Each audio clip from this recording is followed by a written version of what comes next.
Allah, Allah.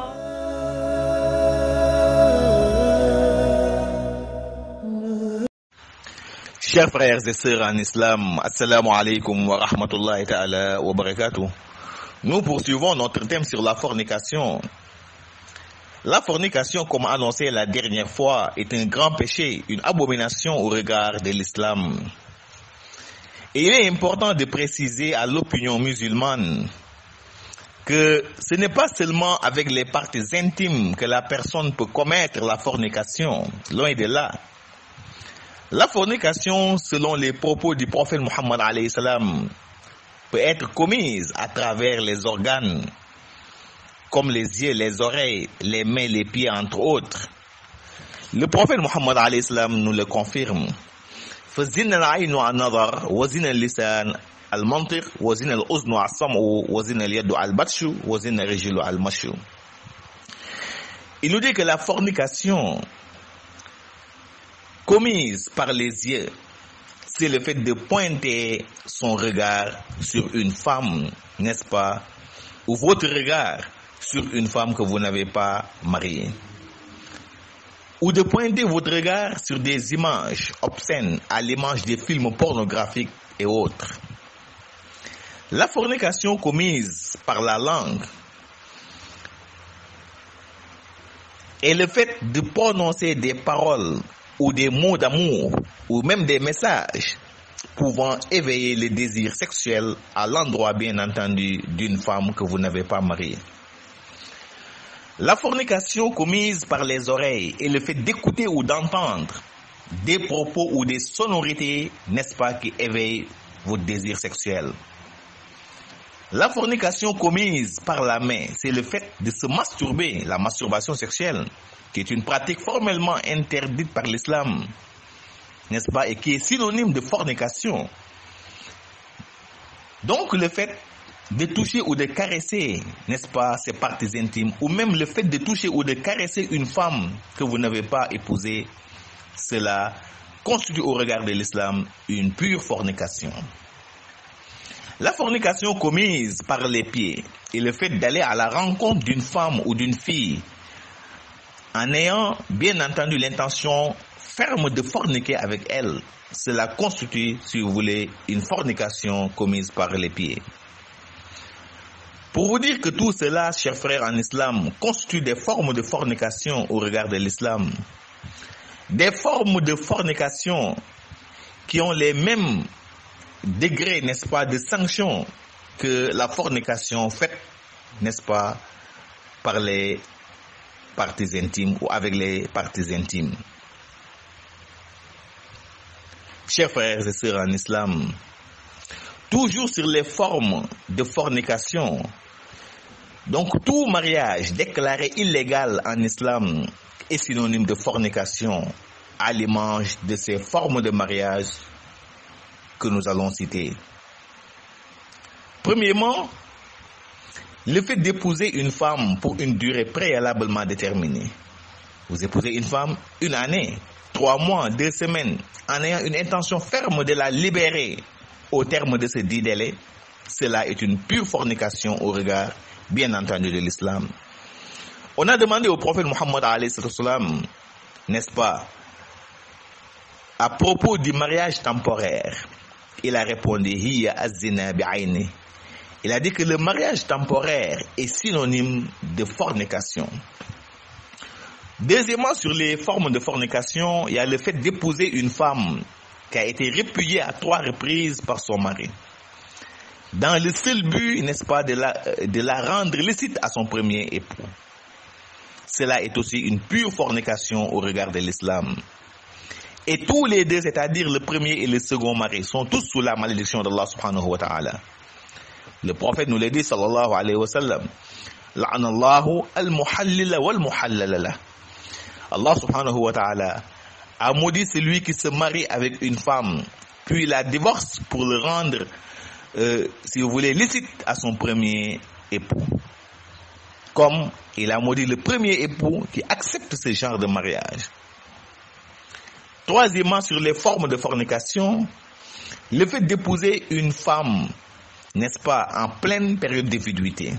cela est considéré comme une forme de fornication. Si cela est fait aussi de façon volontaire, je m'explique. Si une femme perd son époux,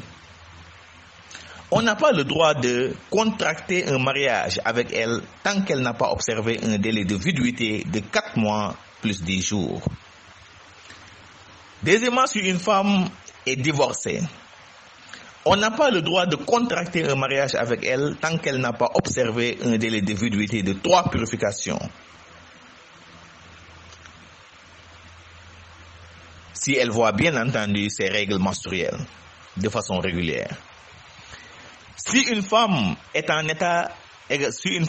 est en état de grossesse, on ne peut contracter un mariage avec elle tant qu'elle n'a pas accouché. Donc, tout mariage scellé ou conclu avant l'achèvement du délai de viduité, ce mariage est déclaré illégal et considéré comme de la fornication. Toujours sur les formes de fornication, il y a le fait de dépasser 4 épouses. Autrement dit, quelqu'un qui contracte un 5e mariage, ce dernier est nul et considéré comme de la fornication. Vous savez, la polygamie en islam, elle est limitée à 4 épouses. Allah nous l'a dit, فَانْكِحُوا مَا طَابَ لَكُم مِنَ النِّسَاءِ مَثْنَى وَثُلَاثَ وَرُبَّاعَ. Épousez les femmes qui vous conviendront en raison de 2, 3 ou 4 épouses. Donc la polygamie se limite à 4 épouses. Un homme nouvellement converti en islam et qui avait plus de 4 épouses. Lorsqu'il s'est converti en islam, le prophète Muhammad sallallahu alayhi wa sallam lui a dit Irterminuhunna arba'an watruka al-bawaqi. Choisis-en 4 et libère le reste. Pour vous dire donc que la polygamie en islam se limite à 4 épouses. Il y a aussi le fait, sur les formes de fornication toujours, le fait qu'une femme musulmane se marie avec un chrétien ou un juif. Donc, une femme musulmane n'a pas le droit de se marier avec un homme qui n'est pas en islam, qui n'est pas un musulman. Cela est aussi une forme de fornication. Il y a aussi sur les formes de fornication le fait de se marier avec une animiste. Donc, un homme musulman n'a pas le droit de se marier avec une animiste, une païenne. Quelqu'un qui fait du polythéisme, cela est considéré comme de la fornication. Il y a aussi le fait de se marier ou bien de marier une femme en catimini, en cachette, comme on le dit, le takoussouf, sans le consentement surtout des tuteurs de la fille. Cela est considéré comme de la pure fornication. Chers frères et sœurs en islam, tout musulman qui a commis la fornication a la possibilité de se repentir auprès d'Allah subhanahu wa ta'ala. Et si le repentir est sincère, Allah subhanahu wa ta'ala va lui pardonner tous ses péchés. Donc, tout fidèle ou toute personne, tout musulman qui s'adonne à ce péché qui est la fornication n'a qu'à se repentir avant qu'il ne soit tard. Chers frères en islam, nous voilà au terme de notre rappel. Merci et à la semaine prochaine. والسلام عليكم ورحمة الله وبركاته.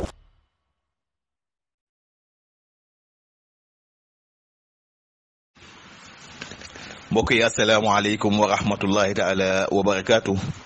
seen mbokk Imam Mokhtar Ndiaye moo dellu si leen lay biir ci waxtaan yi muy am ak yéen saa su nekk. bii wees noo ngi leen doon wax musiba yi nga xam ne moo nekk ci bàkkaar bii di njaaloo di mooy yàlla. waxoon nañ leen ni musiba yi ci nekk fii ci àdduna la ko yàlla di wan ak ci àllaaxira. waxoon leen tamit fan doon daaneel sunu kàddu mooy bàkkaar bu jar moytu la ndax kat bu demee ba nit ki di ko def rek na xalaat dee. ndax nit ki mën nga di mooy yàlla fa ñàkk sa bakkan te boobaa lan ngay wax sa borom ëllëg yawmal qiyaam. te nag nit ku nekk na nga faatoo ca noonu ngay dekkee ëllëg yawmal qiyaam. te am na anam yoo xam ne kenn ñaanul yàlla wax dëgg yàlla di ci dekki. kon nag comme moomu na sunu bakkan nanu moytu bàkkaar bii di njaaloo. tey incha allah nuy ñëw ci forme yi nga xam ne mooy forme fornication yi. xam ngeen ni ci islam moom njaaloo du rek nit ki ci kanamam la ko mën defee ci partie intime am ci pëyam waaye nit ki mën na njaaloo sax ci ay cëram. ci yeneen cëram yi lu mel ne ay bëtam lu mel ne noppam lu mel ne ay loxoom lu mel ne ay tànkam moo tax yonent bi sallallahu alayhi wa sallam mu ne fa zina al aynu an nazar wa zina al lisaan al mantiq wa zina al uzni al samu wa zina al yaddu al batsh wa zina al rijlu al mash mu ne nit ki mën na njaaloo ci ay bëtam ni ko yaa rasulallah nan la nit ki di mën a njaaloo ci ay bëtam mu ne mooy nga jël say bët teg ko ci ndaw soo xam ne di ko xool yenn façon xool yi nga xam ne day dem ba am jeexital ba nga yëg sa bopp ni boobaa bët yaa ngay njaaloo wala nga jël say bët yi teg ko ci image yoo xam ne image yu ñaaw la yu obscène la lu mel ne ay film pornographique wala yenn image yi nga xam ne mi ngi daw ci réseaux sociaux yi wala ci téléphone portable yi nga fopp say bët yi teg ko ci ba loolu di am jeexital ci yow nee na nga xam ni kat bët yaa ngay njaaloo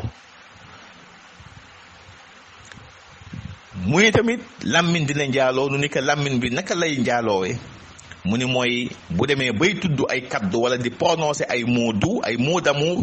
ay messages yoo xam ne mi ngi koy wax ci làmmiñam wala ci xelam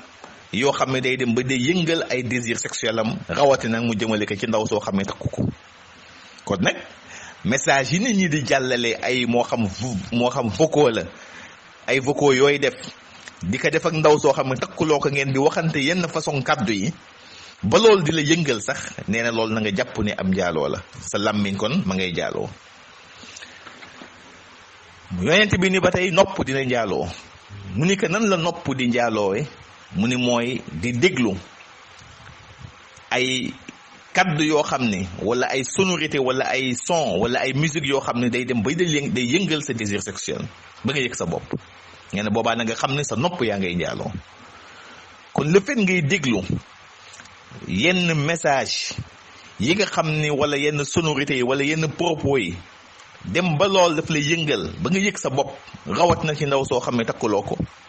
na nga jàpp ni boobaa sa nopp yaa ngay njaaloo mu ni njaaloo tam nit ki mën na ko defee ci ay loxoom nu ne que naka la nit ki di njaaloo ci ay loxoom mu ni mooy jël sa loxo bi teg ko ci jëmmi ndaw soo xam ne takkuloo ko wala jël sa loxo bi def ko sa partie intime di fawe sa bopp di def masturbation sexuelle ba yëg sa bopp ne na nga xam ne kon yaa ngi njaaloo kon boobaa loxo yi ma ngay njaaloo mu ne fornication tamit nit ki mën na ko defee ci ay tànkam nuy naka la koy defee mooy boo amee intention jël sa tànk wala taal sa oto di dem ci ndaw soo xam ne wóor la ne intention ba nga am mooy ak moom donte sax loolu amu fa waaye comme am nga intention bi rek nee na jàppal ni boobaa kat tànk yaa ngi njaaloo pour wan leen ni kon njaaloo du ci partie intime rek la ko nit ki mën defee kon cër yi ma lim yëpp muy bët yi di nopp yi di tànk yi di loxo yi lu ci nekk nit mën na ci njaaloo ci bu ko jëmalee ci anam bii ma wax léegi mbokk jullit yi ba tey njaaloo mën na amee ci mariage boo xam ne islam daf ko déclaré illégal mooy mariage boo xam ne jaarul ci yoon wala islam dafa araamal façon sëy boobu loolu bu ko nit ki defee rek na xam ne sëy boobu njaaloo la lu mel ne tey nit ki takk jigéen pour benn diir rek mu bàyyi ko mu ñuy wax mariage temporaire da nga takk ndaw si benn at wala ñetti at wala ñaari semaine te nga am intention ni boo àggee ca délai boobu nga bàyyi ko boobaa kat na nga jàpp ne yaa ngi ci njaaloo sëy ba wérul yaa ngi tukki ci réew nga ni bu ma demee ci réew ma kat dinaa fa am jabar durant 2 ans yi ma fa nekk bu ma fay jógee bàyyi ko comme am nga intention bàyyi ko rek au terme de ce délai boobaa loolu day nekk lu xaraam moo tax yonent bi sallallahu alayhi wasallam laaj nañ ko ci mariage temporaire mu ni hiya az-zina bi ayni mu ni mariage temporaire de takk di jigéen ab diir libéré ko nee na loolu bokk na ci njaaloo gu fés njaaloo la bokk na ba tey ci forme njaaloo yi mooy le fait nga takk jigéen joo xam ne kat jëkkëram daf ko bàyyi ñetti yoon xam ngeen ci islam jigéen ji bu ko jëkkëram fase ñetti fase rek ñoom ñaar araamante nanu li feek ndaw si sëyaatul beneen sëy boobu tas ci ndogalu yàlla jëkkër ju njëkk yi soog a si mën jotaat te mu bañ am benn complicité léegi nag bu fekkee nag ndaw si jëkkëram daf ko bàyyi ñetti yoon ka ñëw takk ko dans le seul but pour mën koo rendre licite jëkkëram ju njëkk ja boobaa sëy boobu dafay xaraam njaaloo la kon le fait nga takk jabar pour lan pour mën ko bàyyiwaat ca gannaaw ga divorcé ko pour jëkkëram ju njëkk ji mën si jotaat loolu na nga xam ne njaaloo gu rëy la njaaloo gu fës la te yonent bi sax sallallahu alayhi wa sallam rëbb na bépp góor goo xam ne da nga takk jabar pour mën ko daganalaat jëkkëram ju njëkk ji kooku rëbb na la yéen ñaar ñëpp kay fexe daganal ko jëkkëram ju njëkk ji ak kan kay daganalal yépp rëbb na leen te muy laana allahu al muhallila wal muhallala la kon góor gi takk soxna si pour mën ko libéré waat bàyyiwaat ko ab diir pour jëkkëram ju njëkk ji mën si jotaat loolu njaaloo la te yàlla rëbb na leen sorel na la yërmandeen yow ak kan kay defal yépp rëbb na leen bokk na ci forme njaaloo yi mooy nit ki takk soxna ci biir idda xam ngeen nit ki ci biir idda dafa araam nga takk ci soxna bu fekkee ne daf ko tey te xam ko lu mel na tey ndaw si jëkkëram génn àdduna kooku obligation la mu toog 4 mois 10 jours balaa muy duggaat ci biir sëy bu fekkee nag ci biir 4 mois 10 jours yooyu nag dafa am góor ko ci takk loolu njaaloo gu rëy la te bakkaar bu rëy la tamit wala ndaw si jëkkëram fase ko xam nga ci islam bu la sa jëkkër fase faw nga toog ñetti set muy ñetti weer ci weeru wolof bu fekkee nag dafa sëy nag am ku ko fa takk nanu xam ne njaaloo gu rëy la nu nekkee ñoom ñaar ñëpp kon ci biir idda kenn du ki takk soxna wala jigéen gi nekk femme enceinte nekk état grossesse nekk jigéen ju wérul foofu tamit bu ko waajee takkee foofu nanu xam ne noo ngi ci njaaloo sëy ba wérul ndax jigéen ju nekk ci ëmb kenn warul a takk li fekk amuloo doom kon ci biir idda ci gàttal kenn waru ci takk jabar ku ci takk sëy ca na nga xam ni kat sëy boobu njaaloo la ko islam di considéré naka noonu tam bokk na ci forme njaaloo yi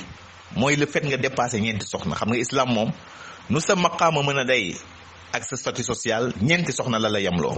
ku ko dépassé nag am juróomeel na nga xam ne juróomeel boobu njaaloo la ndax islam yàlla dafay wax fankihu maa taaba lakum mina nisaa mathna wa thulaatha wa rubaa muy takk leen ñi nga xam ne bëgg ngeen leen ci jigéen ñi ñaar ñett ba ñeent fa la yem kon polygamie islam mi ngi ko limité ci ñeenti soxna kon képp ki nga xam ne jalgati na ñeent kooku nag wóor na juróomeel ba wala la ca topp yépp ci njaaloo la nekk benn waay dafa ñëw ci yonent bi sallallahu alayhi wasallam tuub dugg ci islam te fekk avant muy tuub diine ga mu nekkoon yoroon na lu ëpp ñeenti soxna waaye ba mu tuubee dugg ci islam la ka yonent bi wax mooy ixtar minhunna arba'an wa turki albawaaqi tànnal ci soxna yooyu nga yor yépp tànn ca ñeent si nga ci des nga libéré leen pour wan leen ne kon polygamie ñeent la yem aggul juróom wala lu ko ëpp kon képp ku am juróomeel wala juróom benneel na la wóor ni kon yaa ngi nekk ci njaaloo gu rëy naka noonu tamit le fait jigéenu jullit bokk na ci forme njaaloo yi mooy bépp jigéenu jullit goo xam ne sëy nga ak chrétien wala juif wala koo xam ne nekkul ci islam boobaa na la wóor na sa sëy boobu baaxul sëy boobu njaaloo la surtout loolu nag te dafa bare rawat na nag ñi nekk bitim réew kon bépp jigéenu jullit ma baamtu ko boo xam ne yaa ngi sëy góor goo xam ne nekkul ci lislaam kooku yaa ngi ci njaaloo sëy boobu wérul ba tax na kon bépp jigéenu jullit bu fekkee am na góor gu lay bëgg nekkul ci islam nanu fexe mu tuub te tuub ga tamit nekk tuub gu dëggu bokk na ci forme njaaloo yi mooy ab góoru jullit boo xam ne dafa sëy ak animiste bokkaalekat payen koo xam ne jaamukatu xiram la boobaa tam sëy boobu wérul njaaloo lañ koy jàpp ci islam góoru jullit am nga droit sëy ak soxna soo xam ne chrétienne la wala juif la parce que ñooñu religion révélée nu am waaye amuloo droit sëy ak animiste koo xam ne kat jaamukatu xiram la koo xam ne payen la amul diine naka noonu tamit ci point bi ma passé léegi nee na jigéenu jullit amul droit sëy ak góor goo xam ne kat nekkul ci islam waaye góoru islam nag dagan na ci yow nga takk jigéen joo xam ne chrétienne la wala juif la wala juive la bokk na ci ba tey ci forme njaaloo yi mooy nga takk jigéen ci suuf mooy mariage boo xam ne en catimini wala en cachette mooy takk suuf boo xam ni benn kilifa teewu fa du kilifa ndaw si kenn yëgu ko boobaa kat loolu tamit njaaloo lay doon amul seede loo tax sëy lu bon tuteeru ku jigéen ki moom faw mu teew fokk mu am ay seede bu ko amul rek sëy ba du wér. kon yooyu lu jar a bàyyi xel la, ndax ay forme la yoo xam ne tey ci forme adultère, forme fornication la bokk. kon takk jigéen joo xam ne yéen ñaar kese la, kenn yëgul, ma sàmba yëgul, ma demba yëgul, amul tuteeru jigéen ju fa teew, amul seede, sëy boobu kat sëy boobu du wér, njaaloo la, fornication la. sëy daal pour mu mën a wér faw ndaw si kilifaam teew, mu am ay seede, mu am can, boobaa sëy bi wér na. mbokk jullit yi, fa may daaneel sama kàddu mooy képp koo xam ne yaa ngi sax ci njaaloo, nga xam ko nga ñàkk koo xam, gaawal nga tuub. boo tuubee tuub gu sincère, bàyyi bàkkaar boobu, yàlla du la toppate ci dara, dina la jéggal say bàkkaar. kon képp ku xam ni, ku xamul woon ne njaaloo dafa xaraam, kon bis naka tey nga déglu lii, xam ne dafa xaraam, tuubal nga bàyyi ko. kaka daan def tamit xam ne sax dafa xaraam, na nga tuub nga bàyyi ko. te boo tuubee tuub ga sincère rek, yàlla jéggal la, du la toppate ci lenn. kon bépp jullit boo xam ne yaa ngi jëf bàkkaar bu nu mel, kon na nga tuub balaa dee di ñëw, bu ko defee yàlla mën la jéggal. bul naagu mukk nag ni man li ma njaaloo ci àdduna yàlla tuma jéggal, déedéet, jullit du def noonu. kon nag képp koo xam ni mos nga def bàkkaar bu nu mel, wala nga sax ci di ko def ba léegi, na nga gaaw nga tuub. boo tuubee tuub gi bu sincère, yàlla jéggal la say bàkkaar lépp, du la topp ci dara. yàlla benn bàkkaar rek la dul moo nanguwul tuub, mooy rey nit. ki rey nit te tey ko, kooku moom amatul possibilité pour tuub. waaye bu dul kooku moom, leneen loo mën a def boo tuubee rek yàlla jéggal la ko. yanan yàlla may dégg ak topp. asalaamaaleykum wa rahmatullahi taala wa barakaatu. wa assalaamu aleykum wa rahmatullahi wal barakaatu.